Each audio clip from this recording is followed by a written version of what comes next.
All right, welcome everybody. We have a very special guest with us today here at From the Music Store. And as usual, I am Jason. I'm Jeremy.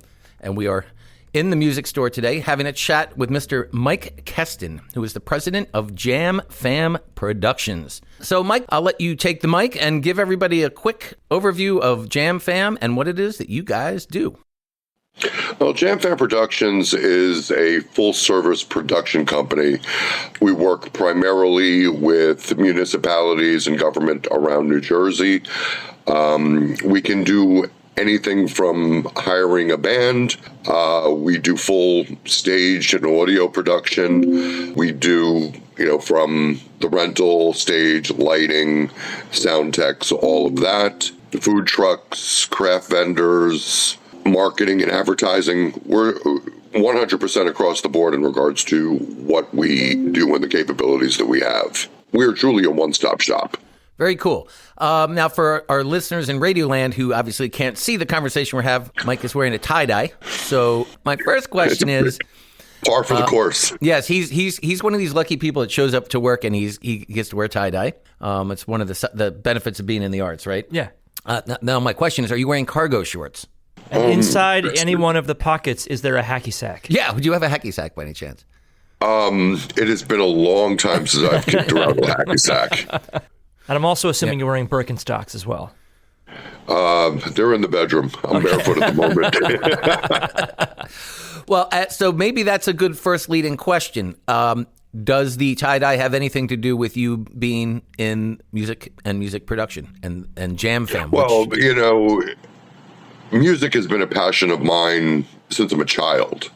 And as, I grew up, I went from rock and roll to being a deadhead, and these days, the music that I work with basically spans virtually every genre that's out there. I work in R&B, I work in rock music, country, bluegrass. I handle a little bit of everything for everybody, for the most part.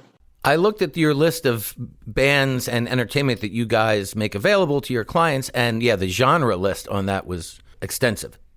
Yeah, you had a lot of different, and now even to what was it was like ethnic or international. There's which I almost went into musicology way back when, so that sparked my interest. And I'll let you get into it. But for certain legal reasons, you don't list the particular artist by name. But that is correct. Just because I'm really curious, can you give me a little bit of background on what those international types of bands are? For instance, just yesterday I got a request for proposal from a township here in New Jersey, and they have a very diverse community. So, what I'm doing for them, I'm submitting a salsa band that I work with. The crowd participation when they're going on is wonderful, when they're doing salsa, bachata, all those different things. Yeah. I'm also submitting for this contract a couple of R&B bands. Who they hire, it's dependent upon their budget. So let's go back real quick. You were saying when you were younger, you rock and roll, and then you started branching into other types of music. So now this is before you were in production and booking and all that sort of thing. I'm only doing this about 4 years. Okay, so continue the story. Sorry, I cut you off because I was like, oh, you do international music. It's basically it doesn't matter what we're talking about. I have a couple of Oktoberfests that I do. Where we get involved with the polka band, taco festivals where salsa, merengue, all those sorts of things, R&B, then the typical Americana, classic rock, a little bit of grunge. I have everything from something that'll cover Prince to somebody that will do Nirvana, and it's everywhere pretty much in between. And how do you go about procuring your list? Do you have a list of bands that if people go, I need this, then you have that in your back pocket on your list of acts? It's more that they have a type of genre that they're looking to fill.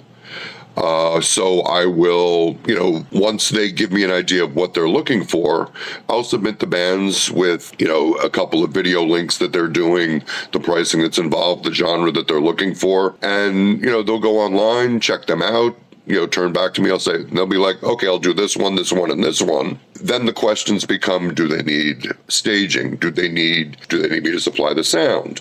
Do they need me to supply the stage and the sound? Do they need electricity? In some cases, when you're doing these things in, large fields or in the middle of nowhere, I have to bring my own power, where, for instance, during COVID, actually, that's where that's what this business started, was right before the beginning of COVID. And we ended up doing some large drive-in concerts with nationally touring bands. We were in the middle of nowhere. We brought in, multiple generators and, huge stages, and we were out and doing what we needed to do to put on a truly professional show. How did you start, though? What was what was your first gig? My first gig never happened. You went straight to the top. Yeah.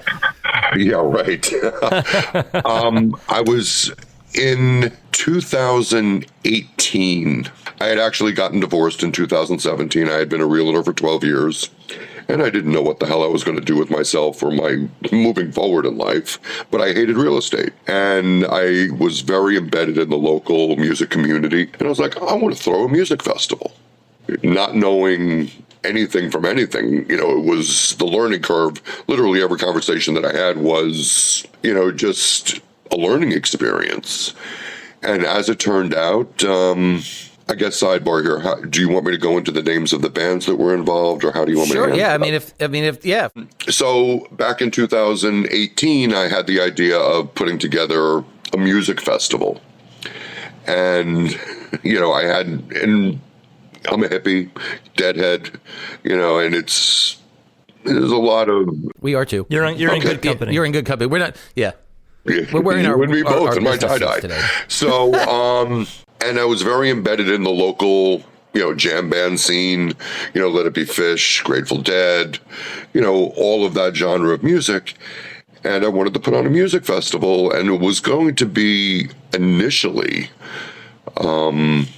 local bands. And we were hoping maybe to get 500 or 600 people, and we were looking to do this at Waterloo Village, where they did, like Lollapalooza, Muddy Waters, Fish, all of these big bands back in the, 80s and 90s. Like I said, I didn't know squat from squat.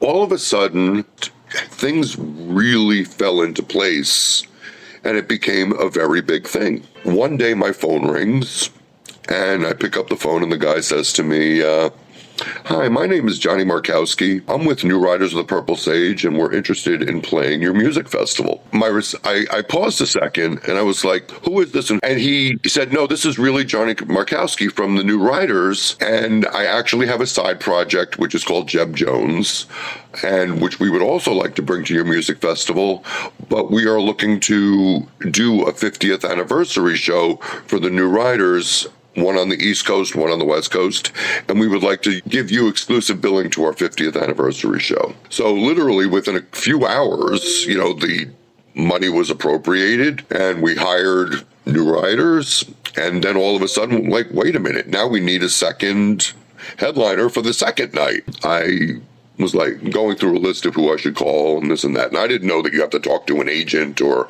anything else. I would like Melvin Seals and JGB. So, I'm doing some research online, and all of a sudden, I make a phone call, and I actually have Melvin Seals on the phone. And it was just... you can find crazy information out there. And he's like, well, yes, we'd be very interested in playing, but I need you to talk to my agent. So I spoke to the agent, and, we hired Melvin Seals. It was just incredible. Everything fell into place. And we released the lineup, I think it was February of 2020, and we know what happened in March of 2020. We had to return a tremendous amount of money for, the pre-ticket sales and this and that. But what it did was it really put me on the map. And moving forward, I ended up, we were now in the heart of COVID for the next, 2.5 years, and we ended up doing shows for the national touring bands. So we recently talked to a gentleman named Gibby, who's going to make another surprise appearance on our show. and he gave a backstory into just exactly what goes into the tour life and running front of house sound and being a band manager and all that kind of stuff. So right now the picture I'm painting is you had a they will come, it will build it, they will come kind of a thing going on. When you first started, you said you stepped out of real estate. I mean, how did you go about getting your list of people? Like, I mean, a stage is not easy to put together. And then, of course, your front of house sound and all the equipment. Were these people that you had? Have you been investing in all this equipment? Did you have friends in the field? Basically, I DC'd the entire project. I had certain people doing my soundstage and lighting. I had somebody who was doing hiring of the bands. If you're doing a 3-day festival, I mean, you need a staff of security on site for, 96 hours. And then, of course, the porta potties. I like that alone is like you I mean, just sanitation. It's actually on Facebook this morning, and they were there was a question, your worst porta potty story. And I remember I went to the first Fish Festival, which was called the Clifford Ball up at it was in Plattsburgh, New York, on an airfield. And either they didn't know how many people were coming, or they just didn't have the money to spend on all the porta potties. The stench and just the amount of waste, I guess we could call it, was just literally mounds and mountains of. It was, I can still picture it. Now, and you don't have to answer this if you don't want to, but I'm just curious. So when that first event had it, let's say, had it gone off and COVID didn't happen, are we talking a 6-figure budget, a 7-figure budget? What is it like? So if somebody has like a dream of like, I'm going to put on a music festival with... To do it right, yeah, you're talking about a mid-6-figure budget. Mid-6 figures. Okay, so that's real money. Absolutely. And a lot of it, probably 40% of that is going toward the talent. The bigger the name, the bigger the draw you're going to get. Now all of a sudden, now you have the draw. Now you have to be able to accommodate those people properly. You had mentioned that you're doing things now with like doing whole festivals and fairs for municipalities and that sort of thing. Do you have a preference now? Like I could imagine from a creative standpoint, you like doing the original music, like Jam Fest and that kind of thing, because creatively that probably gets the juices going. But is there something that's a little bit more smooth and professional when you're like, hey, okay, I'm doing the Morristown, New Jersey Balloon Festival thing, whatever, and, they've been doing this for 20 years, and, they've got forms and triplicates, and you just follow A to Z, and at the end of the day, that's less stressful for me, or you don't care? It's a lot less stressful. And it depends on the event that I'm doing. Some of I work with, 150 local bands, and often enough it's easy, it's just they're supplying the sound, I'm supplying the band, they're supplying the stage. There's different no two events are the same. Everyone has its own little minutia, but the in and out is a lot easier. The money's decent too. You're dealing with government money, you're dealing with tax money, and these municipalities, especially coming out of COVID, have the budgets to do these things, and it's a lot of fun. Like I said, no two events are the same. One of the municipalities I'm doing, they're doing 11 shows. I'm hired to fill 5 of the bands, but for those 11 shows, I'm actually supplying the beer garden, which means I'm working with a local brewery who is working with the state alcohol and beverage control, some places I'm literally just throwing a band in for one day where they have a whole schedule.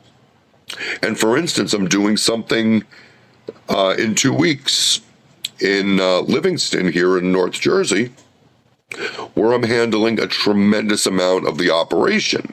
They have, they're going to have 12 to 15,000 people. I hired a number of the bands. I'm supplying 2 stages and the techs and the sound and the light, 20 food trucks, 35 craft vendors, the kids' entertainment, the party and tent rentals. So everyone is a little bit different. Everyone has its own little, turns and missteps. But, especially when you're doing something of that grandeur first time around, it's a learning curve for everybody because I'm new to them. It's new to me. Some of the things that I'm doing, they're like, wow, that's a great idea. You do it that way versus the way that we've done this for the last 85 years. Right. So in 4 years' time, that's a lot of growth and traction that you've caught on. So you sound more like a seasoned pro right now that I'm talking to, and it's only been 4 years since you started your company. When you first started, now that you're at this magnitude, did you have any phone calls that you had to make to when you were getting an event ready where people go, "Excuse me, sir, have you done this before?"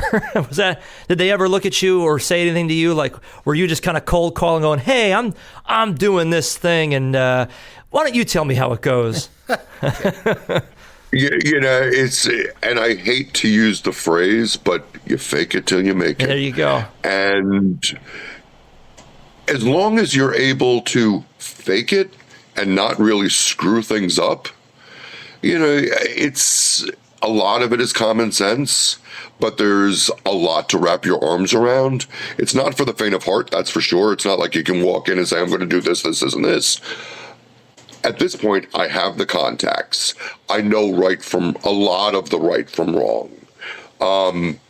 As a matter of fact, this coming year, in November, I'm going to be doing a educational session in front of the New Jersey Recreation and Park Association, who are the people who handle these types of concerts and municipal events at the local municipalities. And it'll be the top 10 do's and the top 10 don'ts. And, you do enough of these, you learn. I mean, this year alone, I have 6 major events that I'm getting involved with, which are multifaceted. But outside of that, I'm doing like 135 individual bands being placed at different dates in different locations. I mean, I have dates that I have 6 and 7 bands playing on 2-night period. Last year when we were still somewhat in COVID, there were weekends that I had 14, 15 different acts going on over a 2 or 3 day period. It was a little bit absurd, but you know what? I made it happen. Yeah, I didn't know if you were in charge of any hospitality. I was going to ask you if you had any odd requests, like brown M&Ms. Yeah, only the green M&Ms. Oh, green M&Ms, right? Been there, done that. I want this brand of kombucha tea.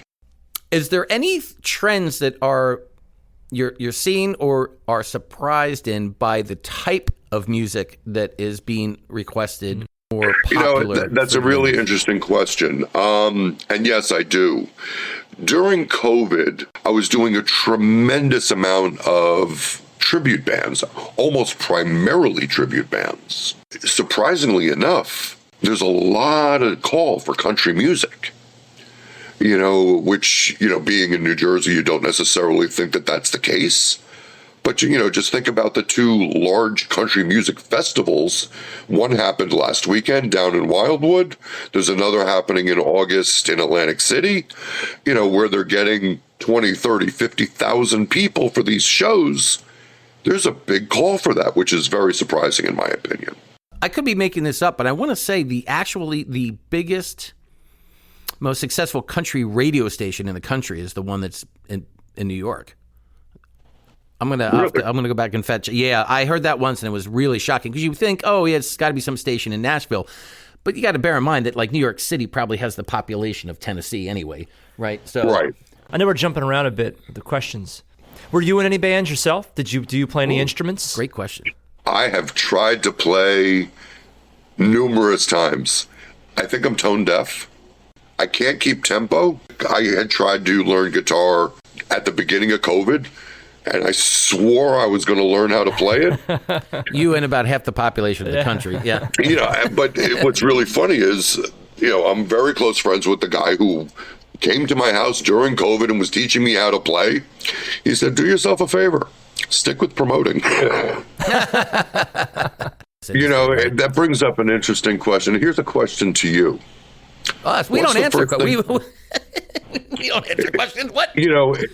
Music is in all of us, whether we want to believe it or not. The question is, what is the first thing you learn in life? The first thing you learn in life? Probably how to listen. How to cry. How about rhythm? It is the first thing you learn in life because of your mother's heartbeat. Yeah. Oh, yeah. And it is embedded in all of us. Music is something that's part of what we are. And some of us will, truly grasp and engage it, and some of them, just don't. So for our listeners out there, he opens up an interesting concept that most people might not know. But so dance music is usually recorded around 120 beats per minute. Now, 120 beats per minute is your heart rate when you are actively engaged in something, right? So like a good resting heartbeat is like 60, 80 beats per minute. But as you're getting excited, or you're dancing, or you're working, like that's where your heart is like really kicking in. And music is very much aligned with that natural rhythm of your heart. It's not. There's a very scientific reason why dance music is at the tempo that it is. That's a really interesting. It's an interesting statistic or thought. Yeah. Well, I think Dave Grohl mentioned that when he wrote the tune "Enough Space," he was looking out at these seas of people that were at the festivals and concerts that he was playing in the early days when they were only playing clubs. And he goes, a couple of these bands, these hard rock bands, they get people jumping. And he's like, we don't have a song that does that. So he goes, how do I get them to do? So he stood up and just sort of jumped, just, not like crazy, just kept a steady jumping. He goes, that's going to have to be the tempo for the song so people can jump up and down to it. And that's when they came up with the song Enough Space. Speaking of jumping up, this is a good question back from Mike. What's the Fish tune where they would jump up and down on the trampolines on stage? Bouncing around the room. Bouncing around the room, right. Well, the common thread between anybody who's on our show who we've talked to who's gained any success in the industry always comes back to this, is that you were passionate about music first, and the passion kept on going, and you kept using the term, it snowballed into this, it snowballed into that. Well, I mean, the success of your business is clearly predicated upon your passion in music. That's what snowballed. And that's why you are as successful as you are right now, and your business is kind of is moving. If you hated music or couldn't stand any aspect of business, and you just wanted, none of this would be happening. He'd be back in real estate. Back in real estate, right? That's an interesting point. When I was getting involved with the music festival, I hired somebody who had been he had been in the business for like 30 or 40 years. He's been doing a music festival down in Pennsylvania for many, many years. And because I didn't know anything, I needed somebody who was going to be my ops manager. And, after getting to know me, he said, you're an interesting character. Most of the people who are involved in what you're looking to, and this is before I did anything, the people who are getting involved with what you're embarking on are generally failed musicians, drug addicts, or alcoholics. He's like, you don't do any of the above. You're not a musician. You can't play an instrument. You rarely drink, and you don't do drugs. And your business acumen is wonderful. In the way that you speak and the way you communicate, there's a professionalism about you that you generally don't see within this world, which, is something that I still live by and take to heart. And, I believe that there is that acumen there, that it's a building of trust. And when you're able to walk the walk and talk the talk. It's funny. What you just described is exactly how I feel about music stores. Right? Yeah. Failed musicians, drunks and drug addicts. Lunatics. Lunatics. which is exactly what we have. I can appreciate that statement because I've strived very much to not have our business be like that at all. But there is so much, and I've discovered it many times. There's a lot of very shady characters out there, especially in this world. If I say I'm going to do something, it happens. It's not like I'm trying to cut a corner. I'm not trying to do this, or I have a very good name in what I'm doing. And, when I get unsolicited phone calls, I'm looking to do this, I'm looking to do that. How can you help? There's no better compliment out there that there is. Somebody XYZ told me to call you. Yeah, that's organic growth. So that being said, for our listeners, if somebody's been listening here on the terrestrial radio show and is interested in contacting you about your services here now, are you New York and New Jersey and Connecticut, or are you just mostly New Jersey? How does a prospective client reach out to you? Are you cool with phone calls? Do you emails? What's the website? How does somebody get in touch with you? My website has a lot of my information, and every so often there's a small pivot here or there, how I'm doing things, but it's all updated on the website when, new things come out or I'm doing something differently. You can contact me through the website, JamFamProductions.com. And, my email address is info@JamFamProductions. I'll answer any email that comes in. And then one of the final questions that we always ask a guest is, so there's a young kid somewhere, college kid, or trying to figure out what he wants to do with his life. He's like, you know what? I kind of dig this business. Like, what advice do you have to anybody looking to go into the field? Literally the field, like where you do the observe, listen. You learn more by listening than you do talking. If you want to go and do something, to a certain degree, you got to fake it till you make it. But whatever you're faking, make sure that you're able to do what they're asking for to a T. Whether you've done it or not, have the vision to be able to execute what's being asked of you. That's a great piece of advice. Mm-hmm. All right. Well, Mike, thank you so much for coming on the show today and telling everybody about what JamFam Productions does. Thank you so much for your time and your consideration. All right. If you guys have enjoyed this episode and want to hear it again or listen to any of our other episodes, you can go to FromTheMusicStore.com. You can also find us on Spotify, Apple, Google, Amazon, anywhere you would find a podcast. So we'll talk to you guys soon. We'll see you next week. Big shout out and thank you to WBNJ.